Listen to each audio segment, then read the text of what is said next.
Hello children, இன்னைக்கு நாம திருக்குறள் கதைகள் வரிசையில கலங்காது கண்ட வினைக்கண் துளங்காது தூக்கம் கடிந்து செயல் அப்படிங்கிற திருக்குறள் கதை கேட்க போறோம். ஒரு ஊர்ல ரவின்னு சொல்லி ரொம்ப ஸ்மார்ட்டா ஒரு பையன் இருந்தானா. அவன் நல்ல ஹார்ட் ஒர்க்கர். அவன் ஒரு தடவை அவங்க ஸ்கூலில் ஒரு ஹேர்டில் ரேஸ் வச்சுருந்தாங்க. அதாவது ரன்னிங் ரேஸ்லேயே நடுவில் நிறையா ஹேர்டில்ஸ் இருக்கும் இல்லையா? ஸோ அதெல்லாம் தாண்டி போகணும். அந்த மாதிரி ஒரு ஹேர்டில் ரேஸ் வச்சுருந்தாங்க. ஸோ அந்த ஹேர்டில் ரேஸ் அவங்க ஸ்போர்ட்ஸ் டேல அனௌன்ஸ் பண்ணிட்டாங்க. அதில் வின் பண்ணுறவங்களுக்கு கோல்டு மெடல்லாம் தரப்போகிறாங்க, ஸ்காலர்ஷிப் தரப்போகிறாங்க. ஒரு பெரிய ஹேர்டில் ரேஸாக இன்டர் ஸ்கூல் காம்படிஷன், எல்லா ஸ்கூல்லேருந்துமே அந்த காம்படிஷனுக்கு வரப்போகிறாங்க அப்படின்னு சொல்லிட்டாங்க. ஸோ அவங்க பிடி சார் கூப்பிட்டு சொல்லிட்டாரு, இவன் நல்லா ஒர்க் பண்ணுவான், ஹார்ட் ஒர்க் பண்ணுவான், நல்ல ஸ்கில் இருக்குது இவனுக்கு ஹேர்டில் ரேஸில் அப்படின்னு சொல்லி தெரிஞ்சுக்கிட்டு அவங்க பிடி சாரும் கூப்பிட்டு, பாரு ரவி, நீ ரொம்ப நல்லா பண்ணுற, இன்னும் கொஞ்சம் ஹார்ட் ஒர்க் போட்டேன்னா நீ கண்டிப்பாக வின் பண்ணலாம், ஸோ உன் கையில் தான் இருக்குது அப்படின்னு சொல்லிட்டாரு. ரவியும் வீட்டில் அம்மா கிட்ட சொல்கிறான், அம்மா இந்த மாதிரி எங்கள் சார் சொல்லிட்டாருமா, இந்த ஹேர்டில் ரேஸ்க்கு நான் கண்டிப்பாக ஹார்ட் ஒர்க் பண்ணி நான் ஜெயிச்சே தீர்வேன் மம்மி அப்படின்னு சொல்லிட்டான். அவங்க அம்மாவுக்கும் ப்ரௌடாக இருந்துச்சு. ஓகேப்பா, ஷியோராக நான் ஹெல்ப் பண்ணுறேன் அப்படின்னு சொல்லிட்டாங்க. ஸோ அம்மா அப்பாவும் டெய்லியும் அவனை கொண்டு போய் ஸ்டேடியமில் கொண்டு போய் விட்டா அப்போ தானே அவனால் ப்ராக்டிஸ் பண்ண முடியும். ஸோ ட்ராக்ல கொண்டு போய் விடுவாங்க, அவன் நல்லா ப்ராக்டிஸ் பண்ணுவான். ஸோ அவனும் நல்ல காலையிலே ஏஞ்சிடுவான். அவங்க அப்பாவுக்கு முன்னாடியே ஏஞ்சி அப்பா வாங்கப்பா என்னை கொண்டு போய் விடுங்கப்பா அப்படின்னு சொல்லுவான். அந்த அளவுக்கு ஹார்ட் ஒர்க் பண்ணுறான். தூக்கமே வராது அவனுக்கு. ஃபுல்லாக உட்காந்து எக்ஸசைஸு, வார்ம் அப்பு, லெக்கு ஸ்ட்ரென்தனிங் எக்ஸசைஸு அது இதுன்னு பண்ணிக்கிட்டே இருப்பான் எப்போ பார்த்தாலும். காலையில் அவங்க பிடி சார் கிட்ட போயிட்டு எப்படி சார் பண்ணணும், இது எப்படி சார் பண்ணணும், அது எப்படி சார் பண்ணணும்னு எல்லாம் கேட்டுகிட்டே இருப்பான். Full day again and again பண்ணிகிட்டே இருப்பாங்க. எல்லாருக்கும் அதை பார்த்தா கன்ஃபார்மாக இவன் தான் ஜெயிப்பான் அப்படின்னு சொல்லி ரொம்ப கான்ஃபிடென்ஸ் வந்துச்சு. டெய்லியுமே நைட் அவனுக்கு தூக்கம் வராது. ட்ரீம் எல்லாம் அவனுக்கு ஃபோக்கஸ்டாக இருந்தது. இந்த ஹேர்டில் ரேஸில் நம்ம தான் ஜெயிக்கணும் அப்படின்னு சொல்லி திரும்ப நினச்சிக்கிட்டே இருந்தான். ஸோ அதே மாதிரி காலையில் அவனை தானாகவே ஏஞ்சிடுவான். ஏஞ்சோடனே பிரிஸ்காக போய் கடன் ரன்னிங் ரேஸ்லையும் போய் பார்ட்டிசிபேட் பண்ணிடுவான். இவனோட ஹார்ட் ஒர்க்கை அவங்க பிடி சார், கூட படிச்சுட்டு இருந்த பசங்க, அவங்க ஸ்கூல் டீச்சர்ஸு, அவங்க அப்பா அம்மா, அவங்க மட்டும் பார்க்கல, இன்னொருத்தரும் பார்த்தாங்க. க்ரீக் ஸ்போர்ட்ஸ் காடான அப்பல்லோவும் பார்த்துட்டு இருந்தாரு. வாவ், இந்த பையன்ப்பா எவ்வளோ நல்லா பண்ணிட்டு இருக்கான். இந்த அப்பல்லோ ஸ்போர்ட்ஸ் கார்டு இருக்காருல்ல, அவர் யாரெல்லாம் உண்மையிலேயே ஸ்போர்ட்ஸில் நல்லா வரணும், எனக்கு உடம்பு நல்ல ஸ்ட்ராங்காக இருக்கணும் அப்படின்னு நினைக்கிறாங்களோ அவங்களுக்கெல்லாம் பிளெஸ்ஸிங்ஸ் கொடுப்பாரு, எல்லாரையுமே ஆசீர்வதிப்பார். அந்த மாதிரி ஒரு காட். அவருக்கு நம்ம ரவியோட ஹார்ட் ஒர்க்கை பார்த்து ரொம்ப பிடிச்சிருச்சு. உடனே அவரோட கபோர்டுக்கு போனார். அதை திறந்தார். உள்ள ஒரு சூப்பரான கோல்டன் கலர் ஷூ இருந்தது.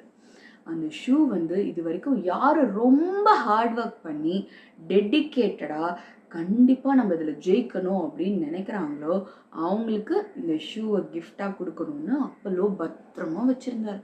அவரும் வச்சுருக்காரு. எல்லாரும் ஹார்ட் ஒர்க் பண்ணுவாங்க, ஆனால் சம் பாயிண்ட் கொஞ்ச நேரம் ரிலாக்ஸ் பண்ணலாம், கொஞ்சம் நேரம் ஃப்ரீயாக இருக்கலாம், ஒரு தடவை தோற்று போனோன்னே அப்படின்னு டல் ஆகிடுவாங்க. அந்த மாதிரிலாம் ஆகிடுவாங்க. அதனால் அப்போலோவுக்கு அவங்களுக்குலாம் கொடுக்கறதுக்கு இஷ்டமே இல்லை. ஆனால் ரவி அப்படி இல்லை, அவ்வளோ ஹார்ட் ஒர்க் பண்ணுறான். நான் அதை ஜெயிச்சே தருவேன் ஃபுல் ஃபோக்கஸும் அவனுக்கு அதிலே தான் இருக்குது. ஸோ அப்போல்லாம் என்ன பண்ணார், நைட்டு அப்படியே ஒரு ஏஞ்சல் மாதிரி பறந்து ரவி கொஞ்ச நேரம் தான், ஒரு 2-3 ஹவர்ஸ் தான் தூங்கினான். அவன் தூக்க டைமில் பக்கத்தில் அந்த ஷூவை பத்திரமா வச்சுட்டு போயிட்டார். அன்னைக்கு மறுநாள் ட்ரைனிங்காக ரவி எந்திரிக்கிறான். காலையில் ஆஸ் யூஷுவல் 4 o'clock ஏஞ்சிடுவான். ஏஞ்சி பார்த்தா பக்கத்தில் அந்த ஷூ இருக்குது. எனக்கு ஒரே சர்ப்ரைஸ், சூப்பராக இருக்குது, கோல்டன் கலரில் நல்லா குஷன்லாம் வச்சு பயங்கர சூப்பரான ஷூ. அவன் நினச்சிக்கிட்டான், ஓஹோ நம்மளுக்கு ரேஸ்க்காக அப்பா தான் இந்த ஷூ வச்சுருக்காங்க அப்படின்னு சொல்லி அவன் ரொம்ப ப்ரௌட் ஆகிட்டு அந்த ஷூ எல்லாம் போட்டுட்டு எடுத்துகிட்டு போய் அவங்க அப்பா முன்னாடி போய் இப்படி நிற்கிறான். டேடி அப்படின்னு சொல்லி அவங்க அப்பாவும் சிரிச்சுக்கிறாரு. ஓஹோ, ஒரு வேளை பிடி சார் வாங்கி கொடுத்துருக்காரு போல இருக்கு, இவன் ஹார்ட் ஒர்க் பண்ணுறான் அப்படின்னு நினச்சிட்டு அவங்க அப்பாவும் சொல்லிட்டாங்க. அந்த ஷூவை போட்டோடனே ஒரு ஸ்பெஷல் பவர் வந்துடுச்சு ரவிக்கு. அப்படியே மின்னல் மாதிரி ஓடுறான், அப்படியே பயங்கரமாக ஓடுறான், ஒரு சீட்டா மாதிரி ஓடுறான் அவன். அதை பார்த்துன்னு எல்லாரும் கன்ஃபார்மே பண்ணிட்டாங்க, இந்த இன்டர் ஸ்கூல் காம்படிஷன் மட்டும் இல்லை, ஸ்டேட் மட்டும் இல்லை, இந்த தடவை நேஷ்னல்ஸில் கூட வின் பண்ணுறதுக்கு ரவிக்கு சான்ஸ் இருக்குது அப்படின்னு சொல்லி எல்லாருமே நினச்சிட்டாங்க. அந்த அளவுக்கு அவனோட பெர்ஃபார்மன்ஸு, ஹார்ட் ஒர்க் எல்லாமே பயங்கரமாக இருந்துச்சு. ஆச்சு, நம்மளோட ஸ்போர்ட்ஸ் ஈவெண்ட் டேவும் வந்துடுச்சு. அன்னைக்கு ரவி கடவுளெல்லாம் வேண்டிக்கிறான், கடவுளே நீங்கள் தான் என் கூட துணையாக இருக்கணும், நான் இவ்வளோ ஹார்ட் ஒர்க் போட்டிருக்கேன், தயவு செஞ்சு கொஞ்சம் எனக்கு கருணை காட்டுங்க அப்படின்னு சொல்லி வேண்டிக்கிட்டு he started the race. Whistle ஊதுறாங்க. அவ்வளோதான் தெரிஞ்சுது. ரவி ஓடினா பாருங்க, பக்கத்தில் ஒரு சீட்டா ஓடி இருந்தா கூட தோத்துருக்கும். அந்த அளவுக்கு ஒரு ஸ்பீடு, அந்த ஒரு ஹேர்டில் கூட அவன் தட்டி விடலை, அவ்வளோ பர்ஃபெக்ஷன் எல்லாமே இருந்தது. பயங்கர சூப்பராக ஃபர்ஸ்ட் வந்து ஃபினிஷ் பண்ணிட்டான் அந்த ரேஸை. ஸோ இதில் குவாலிஃபை ஆனதுனால அடுத்த ஸ்டேட் காம்படிஷன்லேயும் அவன் குவாலிஃபை ஆகிட்டான். அந்த அளவுக்கு அவனோட பர்ஃபார்மன்ஸ் எக்ஸலண்ட்டாக இருந்துச்சு. இதுதான் திருவள்ளுவர் என்ன சொல்லியிருக்காரு அப்படின்னா, கலங்காது கண்ட வினைக்கண், துலங்காது தூக்கம் கடிந்து செயல். அப்படின்னா நம்ம ஒரு ஸ்ட்ரிக்டாக நம்மளுக்கு இதுதான் என்னோட கோல், இதை நான் அச்சீவ் பண்ண போகிறேன் அப்படின்னு ஃபிக்ஸ் பண்ணிட்டோம்னா அவங்களுக்கு தூக்கம் கூட வராதான். அந்த விஷயத்து மேலே கான்சென்ட்ரேட்டடாக செஞ்சுக்கிட்டே இருப்பாங்க. அப்படி கான்சென்ட்ரேட்டடாக செஞ்சுக்கிட்டே இருக்கவங்களுக்கு கடவுள் கூட துணையாக இருப்பார் கண்டிப்பாக. ஸோ நம்மளுக்கு என்ன ட்ரீம், இது எனக்கு வேணும் அப்படின்னு நினச்சிங்கன்னா அதை ஃபோக்கஸாக ஃபிக்ஸ் பண்ணிவிட்டு அதுக்காக கண்டிப்பாக ஹார்ட் ஒர்க் பண்ணோன்னா நம்மளை சுற்றி இருக்க எல்லாருமே அதுக்காக ஹெல்ப் பண்ணுவாங்க. ஓகேவா? கண்டிப்பாக ட்ரை பண்ணுவீங்களா? அடுத்த கதையில் பார்க்கலாமா? பாய்.